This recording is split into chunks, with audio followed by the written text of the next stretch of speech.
सबसे पहला काम है खोजता है किस किस डॉक्टर का प्रैक्टिस चल रहा है, उसका ट्रांसफर करो और उसे 6 महीना पर 5 लाख 10 लाख रुपए घूस लो।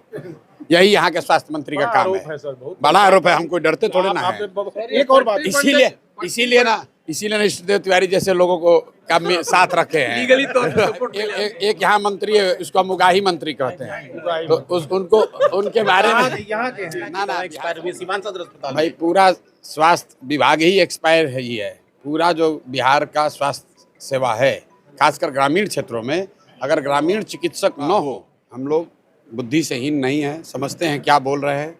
और जो लोग चोर हैं, बदमाश हैं, कॉटन बैंडेज में पैसा लेते हैं, उसका हिम्मत है कि हमको बोलेगा। भाजपा के बड़े नेताओं का कहना है कि मंगल पांडे चुनाव लड़े, इसका फैसला प्रसाद किशोर कैसे कर सकते हैं? ये हमारा अंदरूनी मामला है। तब न लड़े, न लड़े। अरे भाई, अरे हमने चैलेंज क्या किया? हमने कहा कि तो भाजपा के कार्यकर्ता जो हमको सिवान में मिलते हैं, वो कहते हैं कि भैया ये अपने बूथ पर चुनाव भाजपा आ रही है, इनके बूथ पर। देखिए भाजपा के साथ ही है, जिलाध्यक्ष ही भाजपा में थे, इनके अपने गांव के बूथ पर भाजपा चुनाव हार गई। तो हमने कहा भाई ये सब नॉमिनेटेड नेता हैं। ये 2015 में भाजपा के अध्यक्ष थे, तब हम आए थे महागठबंधन के प्रचार में। ये आदमी उस समय भी हल्ला करता था कि 200 सीट जीतेंगे। कई को भाजपा जीता, 55 को जीता। फिर ये आदमी गया बंगाल, वहाँ पर तृणमूल ने उठा के पटक दिया। तो मैंने जो कहा कि राजनीतिक तौर पर और प्रशासनिक तौर पर इस व्यक्ति ने कुछ ऐसा हासिल नहीं किया है। अब मंगल जी पर बहुत बात हो गई, छोड़ दीजिए। गूंजे की किलकारी, इनके यहाँ नतीजे हैं चमत्कारी। बांझपन की समस्या से छुटकारा चाहिए तो सिवान की जानी मानी महिला प्रसूति व बांझपन रोग विशेषज्ञ डॉक्टर वंदना कुमारी के पास आइए। यहाँ 24 घंटे इमरजेंसी सेवाएं उपलब्ध है। पता है Vandana maternity care clinic, Puja medical hall, doctor Ramaji Chaudhary से 100 कदम पूर्व, डॉक्टर्स कॉलोनी, सिवान। पहला भरोसा इष्टदेव तिवारी पर ही रहता है। किसी को कोई दिक्कत होता है, हम कहते हैं भैया इष्टदेव तिवारी जी से एक बार ओपिनियन ले लीजिए आप लोग। तो हम अपने घर आए हैं, कोई राजनीतिक कारण से नहीं आए हैं। और एक तरह से समझिए कि रिस्पेक्ट पे करने आए हैं कि बहुत दिनों से इष्टदेव जी यहाँ पर हम लोग साथ जुड़े हुए हैं, बिना किसी लाग लपेट। खलबली मचा दिए हैं सर आप सिवान में आकर के, और जिस तरीके से मंगल पांडे को अपने निशाने पे लिया है, उससे जो है कि भाजपा के लोगों के अंदर एक खलबली आ रही है। मंगल पांडे क्या है? मंगल पांडे क्या है आप बताइए? उन्होंने कहा कि मंगल राज चल रहा है, मोदी जी कह रहे हैं अमृत काल चल रहा है। तो भाई हम ये कह रहे हैं कि अमृत काल चल रहा है भाजपा के नेताओं के लिए, मंगल काल चल रहा है एनडीए के नेताओं के लिए। बिहार की जनता के लिए तो मंगल काल है नहीं, जनता तो त्रस्त है। दूसरी बात जो हमने कही कि ये वही स्वास्थ्य मंत्री हैं जब कोविड हुआ था, और कोविड के दौरान जो लोगों की दुर्दशा हुई, पूरे विश्व स्तर पर हुई, लेकिन भारत में भी हुई, लेकिन सबसे ज़्यादा अगर कहीं दुर्दशा हुई तो बिहार में हुई। और उस काल में जो स्वास्थ्य मंत्री है, कम से कम उसको बड़बोला नहीं होना चाहिए, उसको ये आत्मचिंतन करनी चाहिए कि आपके स्वास्थ्य मंत्री रहते हुए बिहार के लोगों में को कितना कष्ट झेलना पड़ा। सबसे कम टेस्ट बिहार में हुआ, सबसे ज़्यादा ऑक्सीजन की कमी बिहार में हुई, लोग मारे मारे फिर रहे थे।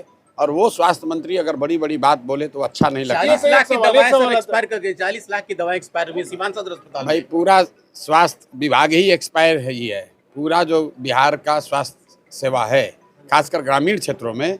अगर ग्रामीण चिकित्सक न हो तो यहाँ गरीब आदमी को पूछने वाला कोई नहीं। एक सवाल होता है सर, बिहार सुनिए, बिहार में स्वास्थ्य मंत्री जो बनता है, हमारे पिताजी भी डॉक्टर थे, बिहार में जो स्वास्थ्य मंत्री बनता है उसका सबसे पहला काम है खोजता है किस किस डॉक्टर का प्रैक्टिस चल रहा है, उसका ट्रांसफर करो और उसे 6 महीना पर 5 लाख 10 लाख रुपए घूस लो।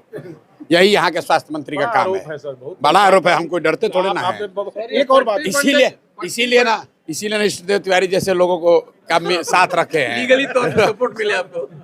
एक यहाँ मंत्री है, उसको हम उगाही मंत्री कहते हैं, तो उनको उनके बारे में यहाँ के हैं ना बिहार सरकार में, उनके बारे में बोले कि भाई लोग कह रहे हैं कि टिकट खरीदे हैं, तो कहता है कि हम इनको लीगल नोटिस भेज देंगे।